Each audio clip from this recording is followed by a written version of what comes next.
All right, welcome to the Office Bootcamp video for the Payroll Calculator that we discussed in class on Thursday, 28 March.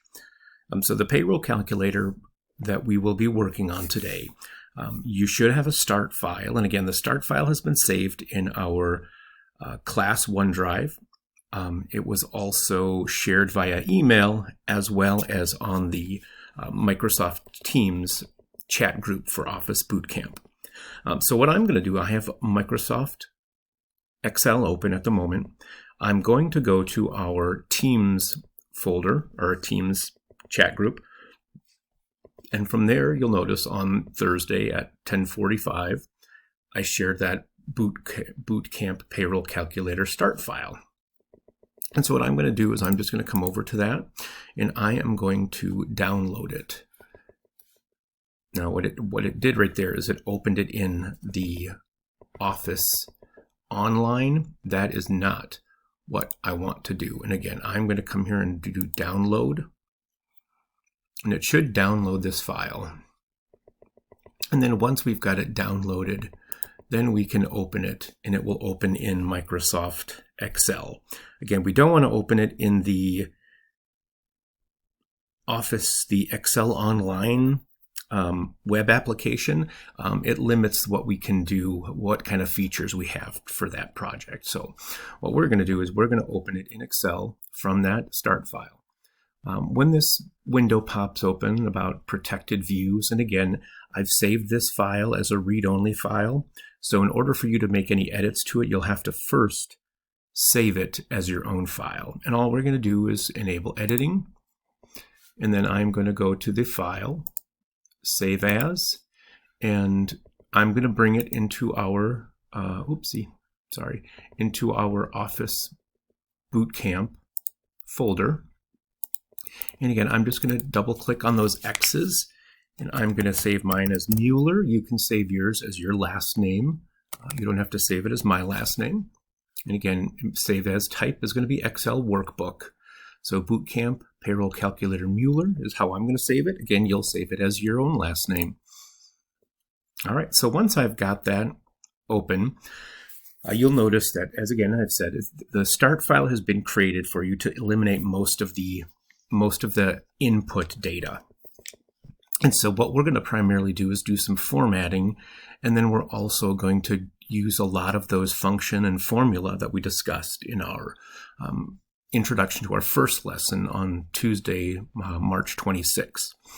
Right, and again, so you can see as this is laid out for us, we have a bunch of fields in row 4. So in row 4, we have our fields, or our column headings, or we call them fields.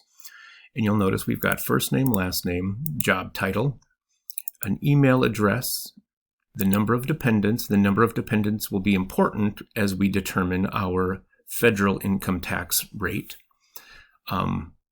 This is a participation in 401k. So some people participate, some people don't, and that will be important when we are calculating our taxable income.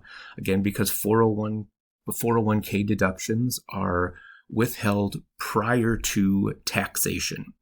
So when you contribute to a 401k, you're actually lowering the amount of income that gets taxed. So it works two different ways for you. So 401k, if you're not participating, it's definitely something that if you can afford the 2, 3, 4, 5, 7%, whatever you're withholding, if you can afford that every week or every 2 weeks or every month, I would definitely consider doing that. And then the hourly rate that the person is being paid. And right now you can see this as a 2-digit number. We're going to change the formatting of this so we can see the decimals and the dollar sign as well. This is the number of regular hours the person works, their number of overtime hours. And then we've got the fields, gross pay, 401k deduction, taxable income, their FICA, which is their Social Security taxes, Medicare taxes, state and federal tax, their net pay. Again, once your gross pay is determined, all of these deductions that are withheld will determine your net pay, the tax percentage that one is paying, and then also what their annual salary is. And the annual salary is just going to be their, taking out the number of paychecks over the whole year. The take-home pay is going to be less the percentage of tax they pay. And then also the what their take-home pay, the take-home pay is part of this column T. So we'll look at column U later. All right, and then below that we've got a total field and then a minimum, average, and maximum field as well. And again, so once you've got this set up, you've got it saved as your own name, the first thing that we're going to do is we are going to expand some of these columns a little bit. Now, one of the first things I'm going to do is I'm going to select the row 4 heading. And again, just get that right pointing arrow on the heading for number 4 and click. It will select that entire row. And here I'm going to use the wrap text feature. And again, with wrap text, it's going to wrap the text so it's a little more easily readable. Once I've got that done, I'm going to double click on the heading between rows 4 and 5. Again, I'll undo that for a second. I'm going to get that two-way pointing arrow up and down in between the headings for rows 4 and 5, double click, and it's going to expand that a little bit. And then we'll adjust these widths as we get to them. All right, so another thing that we're going to do is we are going to come over here right now and do an auto fit for this job title. You can see Manufacturing Associate P15 is crawling across several different fields. I'm just going to come up again between C and D, double click, and that will autofill that field. All right, and so the next field that we have that is empty is in column D, and that is our email address field. Now the email address field, we're actually going to use a really fun feature called flash fill to create our email addresses. And as you know, as an Andersen employee, and we're not going to use a real email address, we're going to use AndersonWindows.com instead of AndersonCorp.com, just because we don't want to inadvertently create new email addresses. But the Andersen Windows email address formatting is an individual's first name, followed by a period, their last name, and then at AndersonCorp.com. And so our email address form is going to be very similar. It's going to be that first name dot last name at AndersonWindows.com instead. So I'm going to expand this field a little bit so you can see what we're doing here. All right. And so we're going to start with Roberto Estrada, and we are just going to type Roberto.Estrada at AndersonWindows.com. All right, and then enter. And again, I'm going to widen that a little bit. All right. So now we've got, it automatically creates that as a hyperlink. And again, if we hover over it, it's going to give us the message, mail to Roberto Estrada at AndersonWindows.com. All right, so in this next field, and again, what we need to make sure we're doing is we need to make sure that we're spelling the names correctly that we have here. So Roberto Estrada, make sure that's spelled correctly. All right, now I'm going to come down to that next line, D6, and we're going to do Yinju.Chen at AndersonWindows.com. All right, and so again, we've got that formula, or we've got that formatting completed. And now again with that flash fill, we can right up here in our fill area in our home tab, and it's in our editing group. we've got this option to flash fill. And again, I did it not really that quickly, but what I did is I hit that button. And again, so I'm going to undo that. And again, so we typed Roberto Estrada at andersonwindows.com. We hit enter. Yinshu Chen at andersonwindows.com, hit enter. And then with our insertion point, or with the D7, that next cell selected, we're just going to click in that home tab, editing group, fill, and then select the flash fill option. And again, as long as you have those names spelled correctly, it's going to say, hey, I see what you're doing here. You're taking this first name, putting a period, entering the last name, and then using this email extension. I can do that for you. And again, so it's going to populate all the way down. Now, then the one thing you'll notice is that right down here in our line 20, total, again, since that total was part of it, it did total period at andersonwindows.com. That one we don't need. So I'm just going to come over here, click in that box, and then hit the backspace button or hit delete, and it will clear it out for you. But again, so that first thing we're doing is we're doing the flash fill for that email boxes. All right, I'm going to come over here. I'm going to widen that dependence field a little bit so we can see that. Participation in 401k, good. Hourly rate, that's good as well. The next thing we're going to do, again, so we've got this information in here. We're not going to edit or format numbers yet. First, we're going to get all of our different formulas in here. And so the next thing we come to in our formulas is in column J in our gross pay field. Again, and then in gross pay is a very simple calculation. And I do have a sheet for you. Not that sheet. Whoopsie, same sheet. It's a sheet called Understanding the Payroll Calculator Formulas. And again, so I've got a little indication right here. This is going to help you walk through all of those different fields a little more clearly. I will share this with you as well when we post the video. But again, so that should be a very simple way of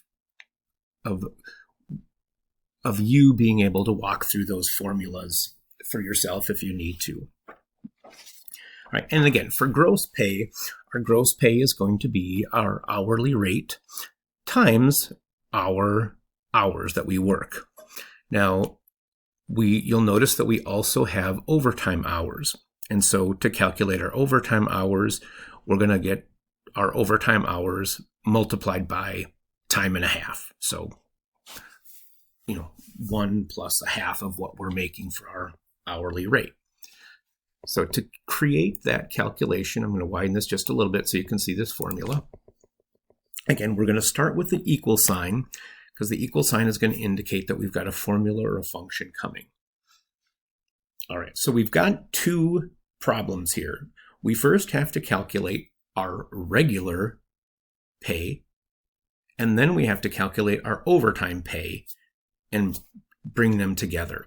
So in order to do that, we talked about order of operations in that first lesson. So we have to create these two calculations. So to do one of the calculations, we have to put each one of them in a parentheses. So we're going to say equals parentheses. And again, that first calculation, our regular hours, is going to be our G5, which is our hourly rate, times, which is the asterisk or shift 8, our number of regular hours, which is in cell H5. Again, so equals, open parentheses, G5 times H5, close the parentheses. That calculation will give us what our regular pay is. And then we're going to use our plus sign, which is shift and then the equal sign up in the top right corner. Now our overtime rate is going to be the number of hours we work for overtime times time and a half for our hourly rate. So here we're going to do I5. In this case, it's going to be 0. Actually, again, hopefully you jumped ahead of me and put the parentheses first. Again, so it's going to be since we've got the new calculation, Shift 9 for our open parentheses, then we're going to click in I5, and then we're going to multiply Shift 8 by our hourly rate, which is G5 times 1.5. Close the parentheses. And again, that first number is going to multiply our hourly rate times our regular hours, and we're adding our hourly rate times 1.5, and then we're multiplying that by our overtime hours. And then we can hit enter. All right, and so in this case, it's $1,644. Okay, now our 401k deduction, this one's going to be a little bit different. And again, because with our 401k deduction, you can see some people do it, some people don't do it. So there's no's and yeses in here. And so what we have to do for our 401k deduction, we can't just put a 401k deduction down for everybody, because not everybody's going to do it. And again, we're going to use a 5% assumption for our 401k. So we're assuming that everybody that takes a 401k is going to take it at the 5% rate. Now, I know that you can take it at different rates, but I think that Anderson will match up to a 5% deduction or withholding. So that's what we're going to use. And so for our 401k withholding, we have to first decide, does the person participate or not? And so to do that, we have to use a logical argument. And so our logical argument is going to give us which people do and which people don't. So it's a rule that we're applying.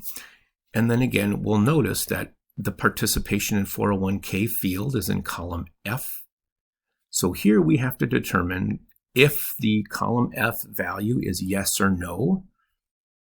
That's going to determine if they have that contribution.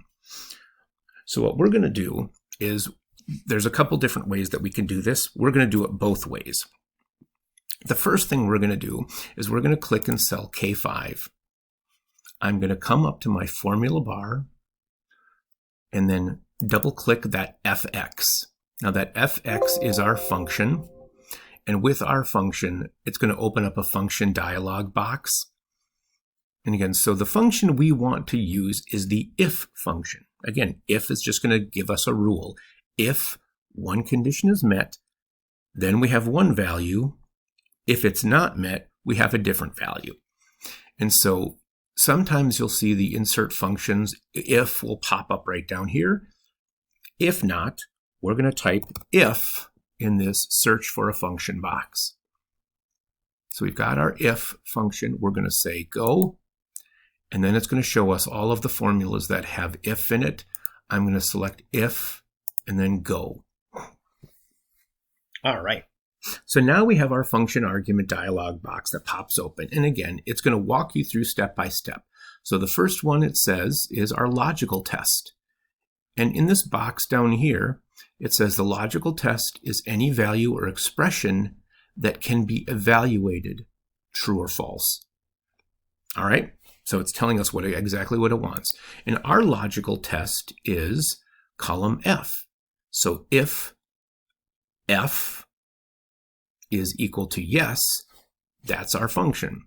So we're in this first row, row 5, and we're going to say our logical test is F5.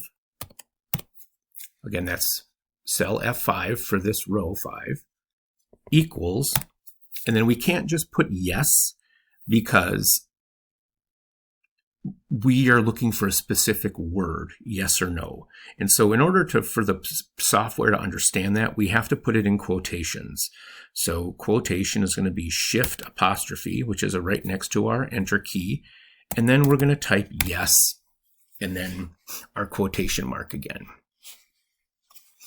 And then again, you should see to the immediate right of this argument box, true or false. It'll give you an answer. If it doesn't, then you've done something wrong. And again, so our logical test is F5 is equal to the word yes.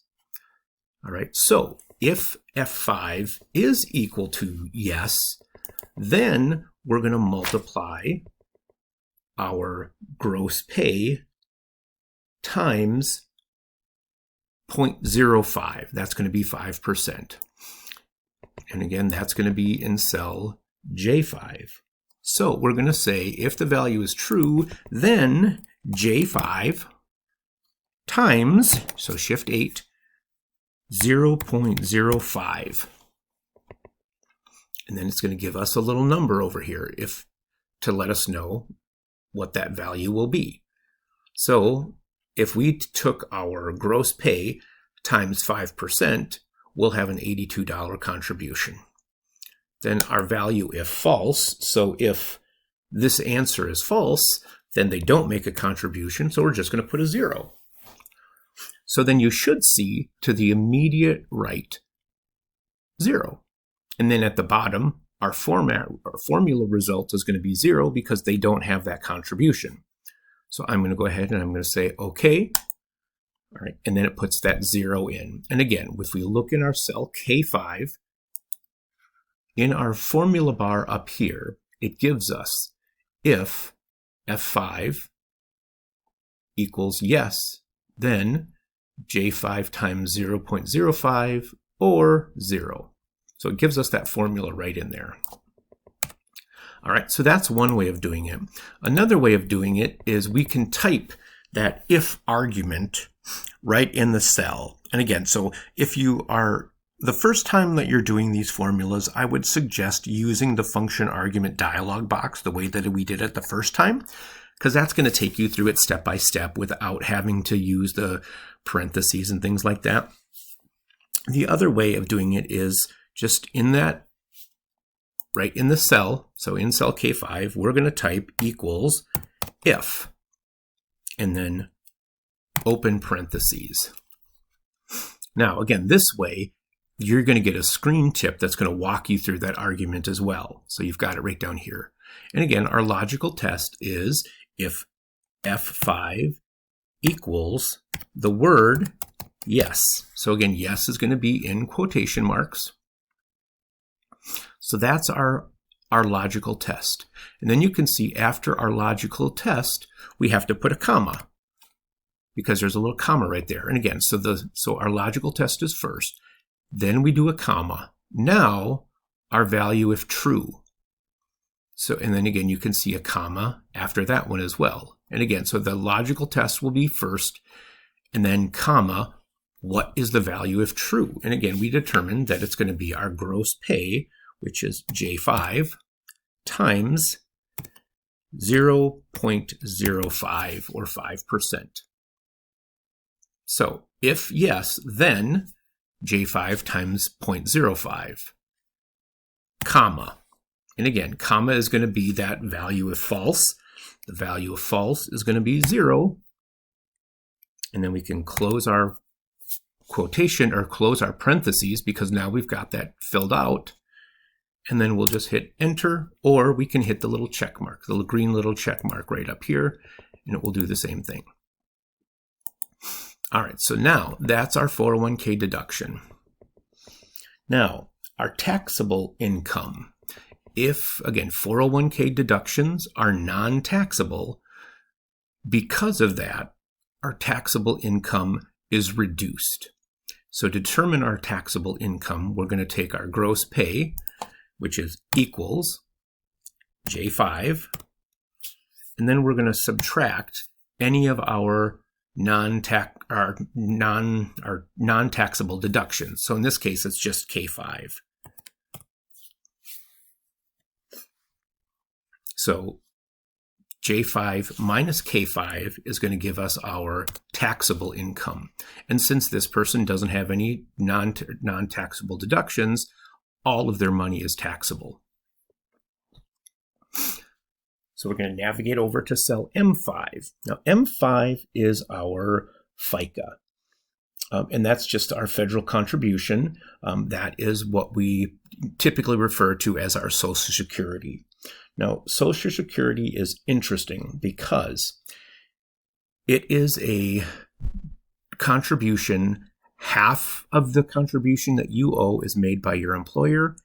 Half of the contribution that you owe is made by you. So for our payroll, 12.4% of our taxable income is what we'll pay in Social Security. However, since we only have to pay half of it, then only 6.2% comes from us. So even though it's a 12.4% contribution, only 6.2% of that comes from us. And so that's going to be equals, and again, this is going to be our taxable income times 6.2%. So our taxable income is in cell L5 times 0.062. And then enter. And so here we can see that our contribution to our Social Security tax for this pay period is $101.92 or 93 cents.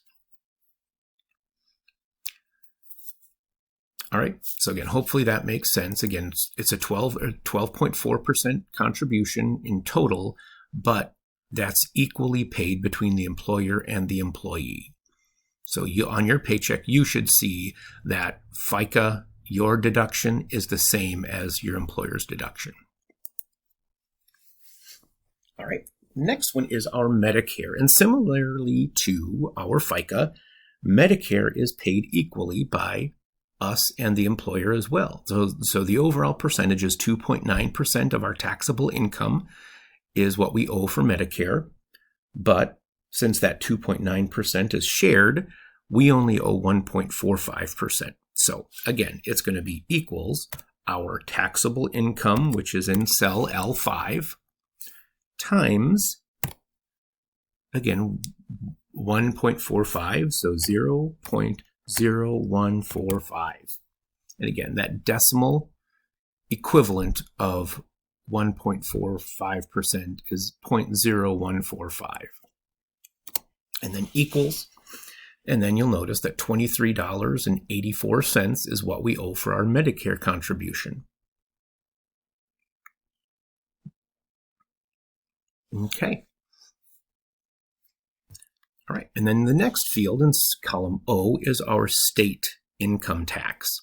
And again, in Minnesota, assuming most of us live in Minnesota, we work in Minnesota, so it's going to be a Minnesota income tax regardless.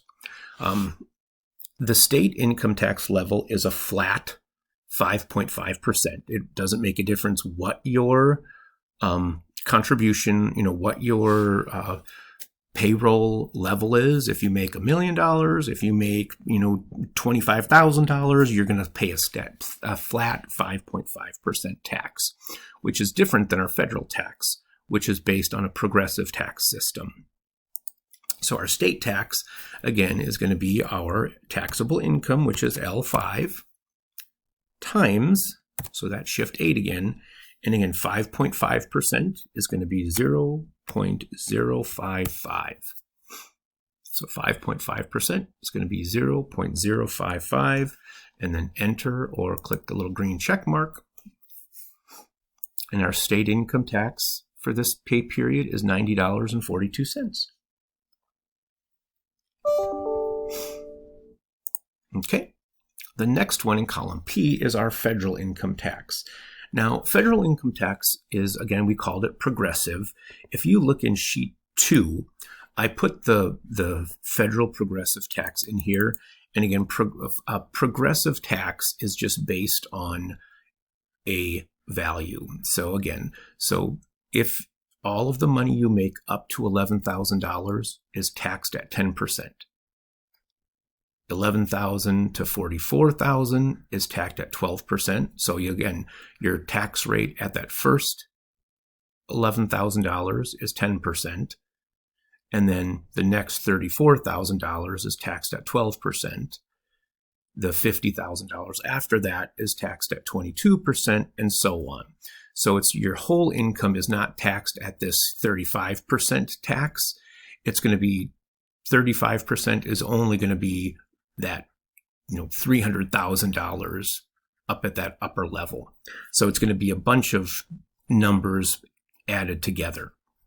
So it's a little confusing. So what we're going to do for our purposes is, since most of the people probably make, annually somewhere between 40,000 and 90,000 or 100,000, we're just going to do an assumption at a 22%. So that's going to be our federal tax assumption. Now, with the federal tax, you also get a taxable, a tax deduction per dependent that you have. So depending on the number of dependents, you get a credit that you don't have to pay tax on. And so that formula is going to look a little bit different. And so what it's going to be, again, we have to determine how much income gets taxed, and then we're going to multiply that by the 22%. So we're going to do equals 0.22, which is 22%. And then times, so shift 8. And then open parentheses. And again, parentheses comes before anything else. PEMDAS, parentheses, exponents, multiply, divide, and then add, subtract are last. So anything that happens in the parentheses is going to come before we multiply by that 22%. And so here, we have to determine how many deductions you get. And so we're going to deduct those deductions from our taxable income. So we'll start with L5 and then minus. And then for each dependent, we're going to get a $22.16 credit that comes off of our taxable income. All right. So again, we're doing this formula a little bit backwards, because you can see we've got our, and again, we'll do our dependents, E5 times 22.16. All right. And again, so since we've got this in parentheses, this is what we do first. And we've got a minus and a multiply operation here. So the first thing we're going to do is this part. So we're going to take E5 times 22.16. And again, in this case, this person has no dependents, but the person in row 7 has 4. The person in row 17 has 5. So they're going to get different deductions. And again, so we're going to take $22.16 credit times our number of dependents. Once we've got that credit value, we're going to subtract that from our taxable income. And then we've got that number. That's the number. So our credits are determined. We're going to subtract that from our taxable income, and that number will be multiplied by 22%. So again, in this case, there's not a big change. We're not going to get any deduction for dependents. So it's just going to be a flat $361. 22% is from that taxable income value. All right, so now we've got all of our withholdings are right here. Again, we've got our FICA, our 401k deductions, we've got our Medicare, state tax, and our federal tax to determine. Now, the next thing we're going to do is we are going to calculate what our net pay is. Oops, I clicked the wrong thing. Let me go back here. All right, so again, we're calculating our net pay. And again, our net pay is going to be with all of our withholdings. So our gross pay less all of those deductions. So again, in this case, it's going to be J5 minus K5 plus M5 plus N5 plus O5 plus P5. And again, those are all, there's that value right there. Our gross pay less all of those deductions. is going to give us that value. Then we're going to do our tax percentage. So what our percentage of tax is. And so to determine our tax percentage, we're going to divide our net pay by our gross pay. So in cell R5, we're going to do equals. And again, our net pay is Q5 divided by our gross pay.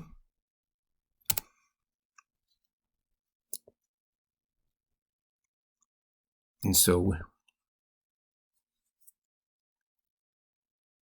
here we can see 6485. So 0.6485 equals 65%. Now, if we look at that, we say, whoa, wait a minute. We're not paying 65% tax. The 65% is what we're actually keeping. And so then we have to look up here like, oh, okay, wait a minute. What we did is we created this formula to determine what we're paying for taxes. But in order to make that work properly, we need to subtract that from 100%. So, and again, when we've got our percentages of our taxable rates, again, those are decimals.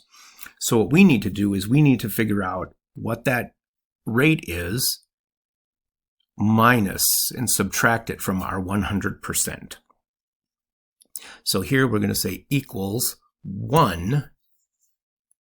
Again, 1 is equal to 100%. So equals 1 minus. And then we're going to put our parentheses. Q5 is our net pay divided by our gross pay.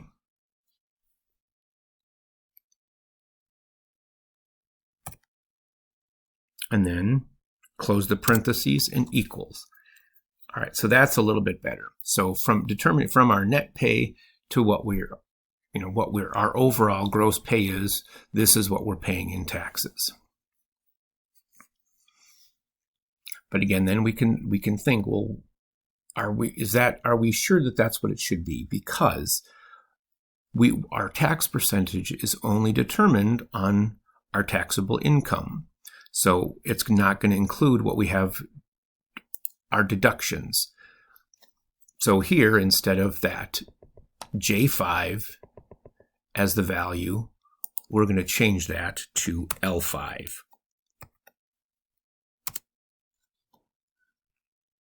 All right, and then again, in this case, our taxable income is the same as our gross pay because we don't have any deductions here. We don't have that 401k. All right, and so again, I did that a couple different times, kind of tried to walk through it, but I'm going to do it one more time, and this time I'm going to make it very simple. Again, so our tax rate is going to be our net pay divided by taxable income.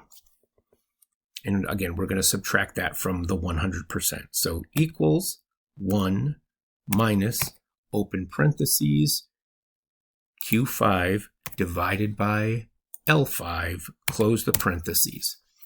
And that's our formula.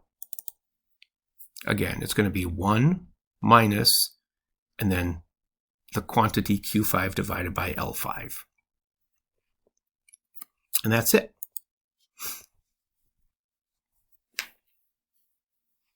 All right. And then so our annual salary is going to be based on what we are expected to make. So we're expected to make our what we get paid hourly times 2,080, which is just an average work year. Is, if you think of 40 hours a week, 52 weeks, that's going to give us 2,080 hours. So roughly what our annual pay is going to be is our hourly rate, which is in G5, times 2,080. So our annual salary is going to equal G5 times 2080. All right, so in this case, our annual salary is going to be $42,744. And then our annual take home is going to be our annual salary less that 35%. And so for here, we're going to calculate this by doing equals our annual salary, which is S5, minus 35% of S5, which is our, again, 35% of our annual salary is what's taxable. So we're going to say equals S5 minus S5 times R5.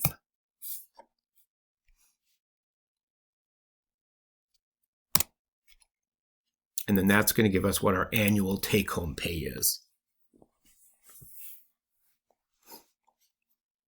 All right. And again, so once we've got all of these calculated, we can go ahead and we can select J5 through T5 and just fill them down to row 19. And it's automatically going to calculate, it's automatically going to total all of them together.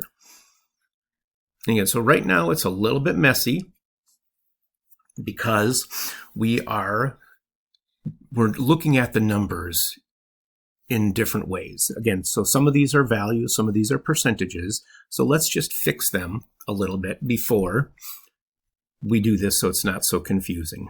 And again, I'm just going to come back over. We have our dependents. Our 401k is fine. Our hourly rate is actually going to be a dollar value. So we're going to select that. And we're going to change that to our number format. And again, we're going to use the currency style or the accounting style. So you can either click that little dollar sign there, or you can select here. Ooh, come on. For some reason, it's not allowing me to do it.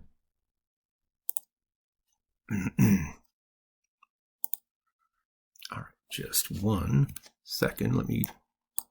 I've got this little weird thing in front of me that I can't seem to get off my screen. All right, there we go. I'm going to move it away.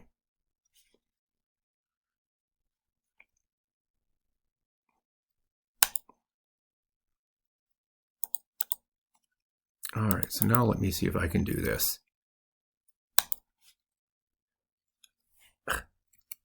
All right, and again, so we're going to select that. We're going to change it to the currency or the accounting style. This is going to give us our decimals. Our regular hours and our overtime hours, those are going to be numbers. Right now they're general, but we're going to change them so that they're going to be a number format. We don't want any decimals, so we're going to say number launcher. We're going to choose the number format with 0 decimals. And OK. Again, so it's not going to make it look like it's done anything different, but it's actually changed the formatting for those. All right, now we've got our gross pay, our taxable income, our 401k, our FICA. So here we've got a lot of dollar values. So again, I'm going to select J5 through Q19. Again, these are all dollar values. So again, we're going to apply that accounting style.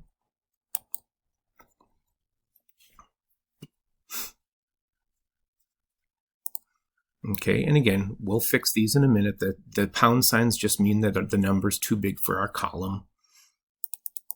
And then we've got our tax percentage. So the percent that we pay in tax, we're going to change that to, again, we're going to use our launcher, because we're going to use the percentage formatting with 2 decimal places. So OK, and that's what our annual tax percentage is. And then these last 2 are going to be that accounting style again. All right, so we've got those. All right, so the next thing we're going to do is we want to make sure that this is easy for us to read. So I'm just going to select all of these columns. So from column A through column T, we're going to do format, column width. We're going to say auto fit column width, and it's going to automatically fit that text in that range. All right. Okay, so the next thing we're going to do is we're going to determine our totals and then our minimums, maximums, and average. So I'm going to come here to our regular hours. And again, this is our total row is a 20, and then minimum, average, and maximum are 22 and 23. I'll zoom out a little bit so you can see what I'm doing here. Again, so for our regular hours, we're going to come up to this auto sum, and we're going to do a sum. It's going to show us, hey, you want to calculate this. I'm like, hey, yeah, that's what I want to do. So it's going to give us our regular hours. Down in 22, we're going to look at our minimum number of hours in that range. And again, we want to look at everything except our total. So again, this is minimum. So we're going to go up to that auto sum. And then here we're going to select minimum. It says, hey, you have all these numbers above you. We want to say, oh yeah, but we don't want to include some of those rows. So I'm just going to select H5 through H19. And we're only looking at, we're only looking at those values in that range that we select, and then enter. And again, so we can see that 64 is the lowest. Most people are at 80. Our average, same thing, that auto sum arrow, and we're going to choose average, and we're going to select that range again, H5 through H19, and then enter.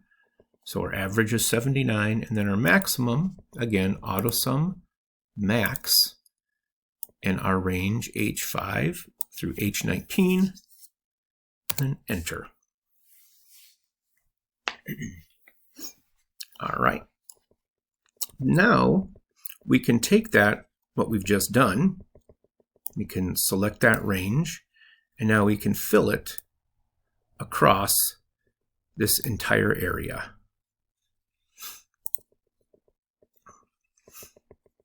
All right, and then again, so this range right here, and then control these two, those are all going to be that currency formatting. And then this is going to be our percentage. So again, we're going to do our percent style with 2 decimal places. All right, so now one of the things that you'll see here is that we've got the maximum, minimum, and average, but right here we've got 519%, and that's not what it's actually going to be. And again, since this is because we summed this value, we actually want it to be, we want to copy the formatting from above. So we want it to be the 1 minus our net pay less our taxable income. So in this case, I'm just going to copy that formula down, and then 34.68 is our, we're going to ignore that here, is what our actual percentage is. All right. And so we're going to go ahead and we're going to select, we're just going to do some fixing up right now. So we're going to select A4 through T4.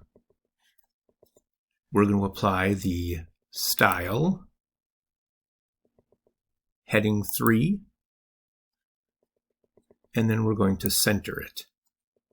So in our Home tab alignment group, we're going to choose center.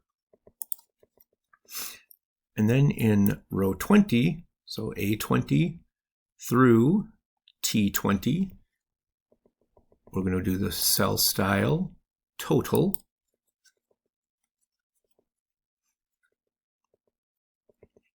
All right, and then in A22 through T24, we're just going to apply the bold formatting to that range. And with it still selected, we're going to give it a outline. So we're going to select that borders and shading, and then more borders down at the very bottom. We're going to choose, I'm going to choose this little double, the bottom column, or the bottom row in the second column, I'm going to choose that option. I'm going to give it that blue color that we have right above, and then I'm going to give it an outline, and then OK. And then that's going to give us that separation.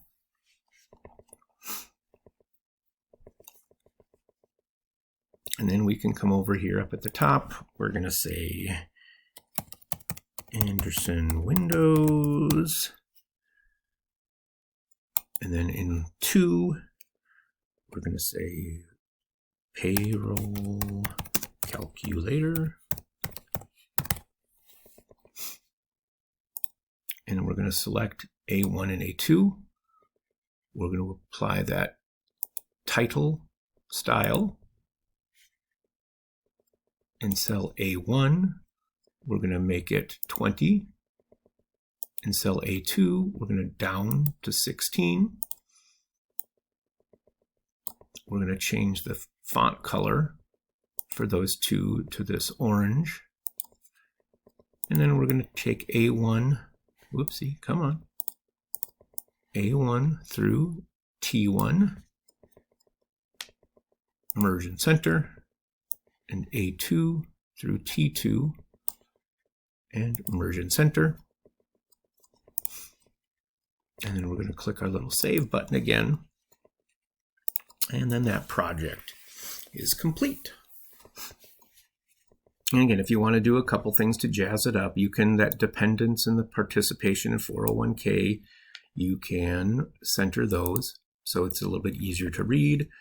And again, any of those numbers, if you want to do regular overtime, you're welcome to. Those will typically be, numbers are typically going to stay right aligned, text will stay left aligned. But if you need to jazz it up a little bit, you can do that.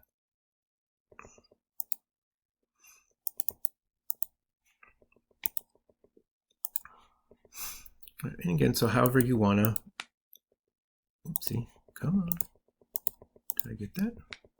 There we go. Why is that one not?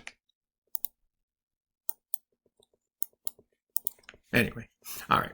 See, and so there is our finished project.